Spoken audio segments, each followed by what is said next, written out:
Good evening, I'm Kevin Christopher. And I'm Haley Harmon, in for Nancy Cox. Thanks for joining us tonight at 6. Police say an IED exploded at a house in Lexington this morning. It happened in the middle of an estate sale. Yeah, it happened on Nakomi Drive near Pasadena and New Circle. A joint investigation by Lexington Police and Fire has been going on all day.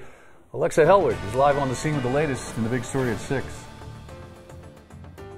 Kevin, Haley, it was a very long day for Lexington Police and Fire. As you can see, the scene has cleared behind me. It cleared just about an hour ago, but we're told that an estate sale was taking place earlier this morning. A man picked up an item that was for sale and it exploded.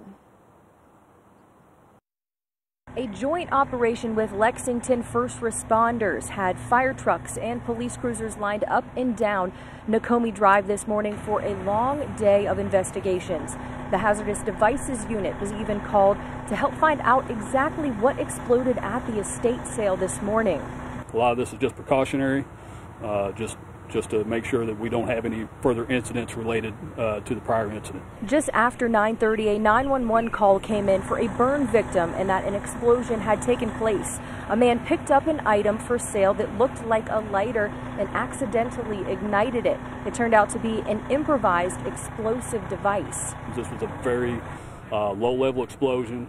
There was no structural damage. There was no instability to the structure or anything like that. It was very localized. Neighbors tell us the homeowner had recently passed away. The FBI, ATF, and Hazardous Devices Unit found other explosive substances inside of the home. The information that we have is all of the things that were found did belong to him. The information that we have is that he was essentially a hobbyist, explosive hobbyist. Lexington Police, they do tell us that several other explosive substances were found inside of the home that were very illegal, but they don't believe at this time they were meant to hurt anyone. We're covering the news live in Lexington from the LEX 18 mobile newsroom. Back to you. Also in the news this evening, a fire has destroyed a Garrett County furniture store. Smoke from that fire at Rocky Top Furniture on Lexington Road could be seen from Jessamine County, and flames could still be seen even several hours after that fire began today. Jacqueline Nye reports. Over 20 years of hard work gone in just a few minutes. Fighting back tears, the founders of the Rocky Top Furniture say they couldn't believe what they saw this morning. Well, we saw the smoke on the back road, and I don't think I was prepared to come. The fire started in one building and took over the next. They make all the we call flat work dressers, nightstands, you know, your case goods in the back building that caught on fire, and then pretty much the finish shop and the shipping building. The current owner says a dust collector is to blame. They saw a fireball coming through one of the door vents, and they got out of the building as quick as they could. Thankfully, all employees who were inside made it out safely. The owner says if it wasn't for all of the fire department's quick thinking, a lot more could have been lost. The smaller hoses did a containment job. As soon as they brought the ladder in, they doused it with a huge amount of water. The owner says there is still a lot to assess, but they believe they will be able to make furniture in another location. Covering the news in Garrett County, Jacqueline Nye, LEX 18 News. Now, Rocky Top Furniture is a company that is known for giving back to the community. In fact, just 2 years ago, they invited me inside their factory as they worked to help the victims of the devastating Gatlinburg wildfires. In addition to their Garrett County store, they have a retail store in Pigeon Forge, Tennessee. This is footage from our story 2 years ago.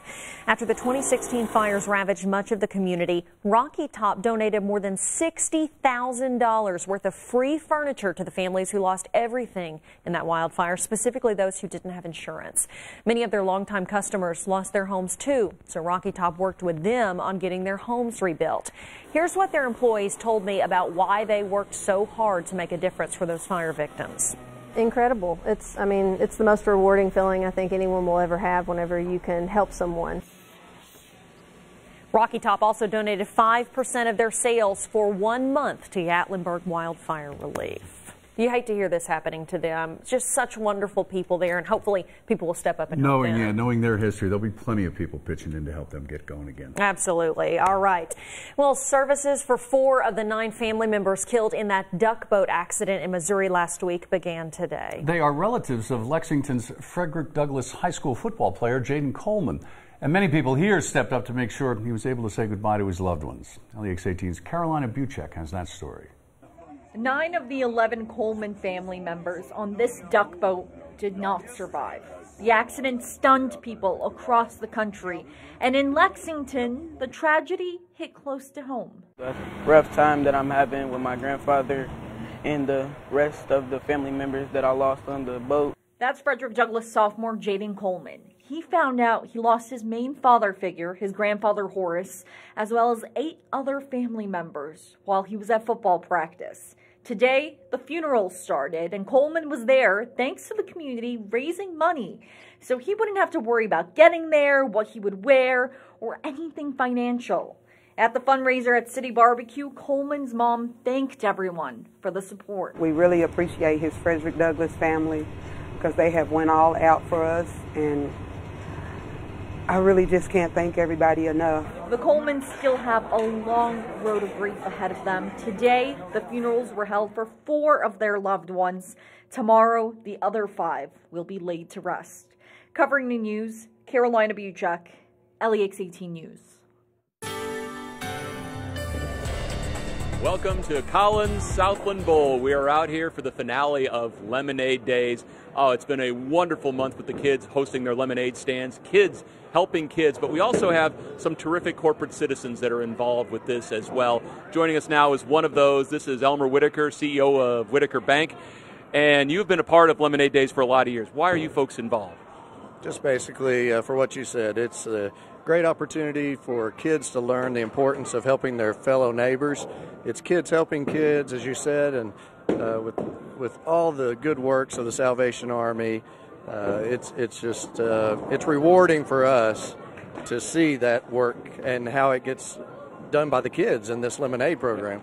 And what's really terrific and what's great about the event is you see the kids putting their dollars and their coins in the kettles out here. But this is also really cool when we get to bring out the big check. So again, go ahead and make the presentation here.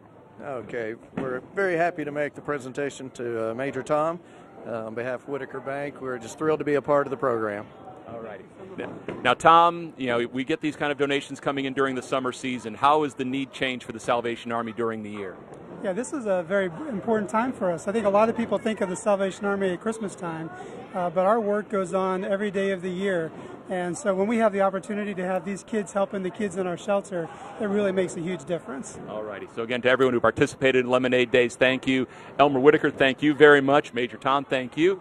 Our weather looking terrific going into the weekend. We'll talk about that coming up in a few minutes. From Collins Southland Bowl, I'm Chief Meteorologist Bill Mack. Good job out there again to everybody, Bill. The Major, thanks so much. Dozens of people are out searching for a northern Kentucky man who's missing in Red River Gorge. This is the latest. We've been following this story all week. Relatives are extremely worried as Les Reynolds has now been without medication he needs for days. LEX 18's Lee Searcy has the latest from Menifee County. More than 30 searchers were back at it again today, scouring the Red River Gorge looking for 29-year-old Les Reynolds. His family arrived in town last night and have been here at the staging site all day long, hoping, waiting for good news. But sadly, loved ones are still waiting, trying to stay positive. Les Reynolds' cousin tells us he knows the gorge like his own backyard.